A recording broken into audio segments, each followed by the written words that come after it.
Hey folks, welcome back to Canada's Boxing Channel. Hope everyone's doing well this Sunday lunchtime. Slightly disappointing change of schedule. Young Jamie will not be able to join me today. He's got other fish to fry over in the UK, so there's no Bob and Jamie Talks Boxing this weekend. But there will be next weekend, I'm sure, and we will have even more to chew upon.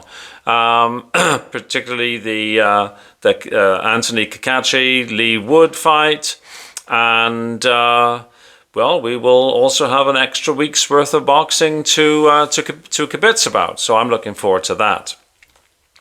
The only piece of news I saw today that was kind of interesting, and I think it's worth talking about, is that Billy Joe Saunders apparently wants to make a comeback. And he wants to make a comeback at light heavyweight. Now, he's a former middleweight champion. He's also a former WBO World Super Middleweight Champion. So he last competed at 168.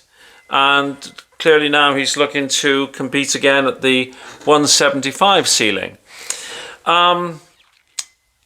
Interesting. I had thought that after his loss to Canelo, which... that was 2021. It was May the 8th, 21, I think. I thought that was his first loss, right? It's his only loss. He's 30-1, right? But I thought he would carry on. I mean, he retired in was it the 8th round? 9th round, maybe? Anyhow, I thought he would have been able to carry on. But he retired, right? He stopped fighting. Well, now, of course, he's 35. And it doesn't look like he's been in the gym keeping himself in something close to athletic shape. We last saw him make some sort of, public experience, public sort of showing, I suppose. When he tried to get into Chris Eubank Jr.'s dressing room ahead of the Eubank-Conor Benn fight. And he's what, 5'11", 6 foot? I don't know how heavy he was, but he looked to be very heavy. Like he looked to be a substantially built man. Would you want to put a weight on it? Sort of 230, maybe? Something like that. So... He's way off any form of fighting shape. Clearly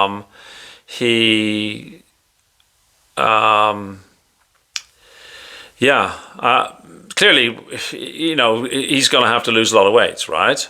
But he's talking about making this comeback in September. So it's now May, June, July, August, September, 4 months. So 16 weeks. I mean, even if I was wrong on my eyeball of his weight, he's still at an absolute bare minimum. He's 210 or something, right? 215. That's a lot of weight to move. Like that's in and of itself to get down to 175.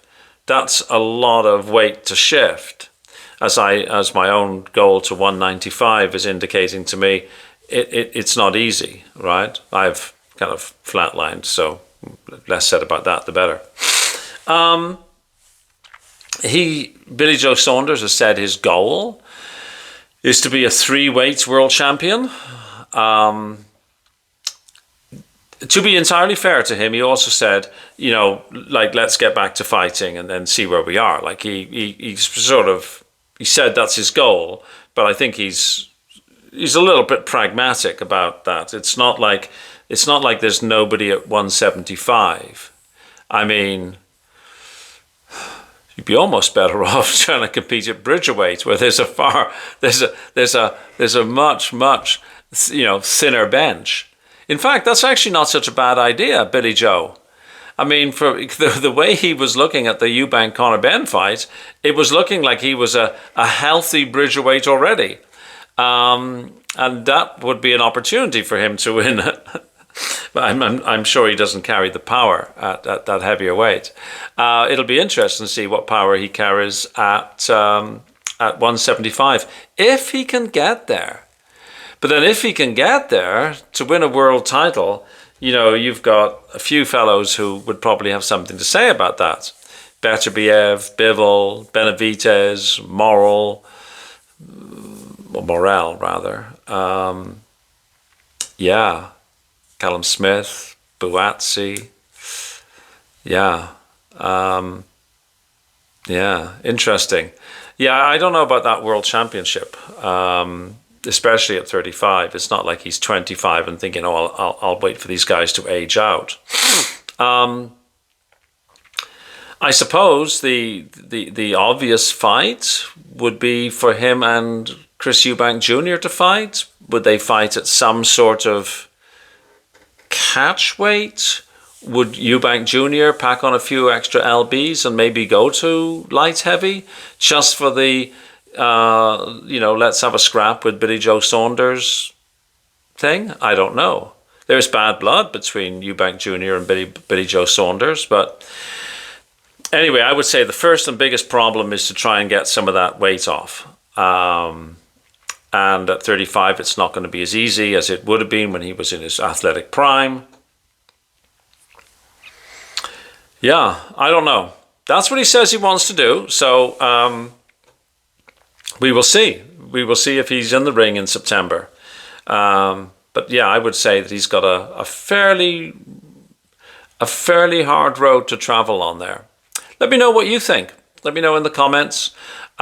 Please like, please share, please subscribe if you can, if you've not done so already and you're watching this video. Really help me out. And most importantly, have a fabulous day wherever you are. Thanks for watching. Bye-bye.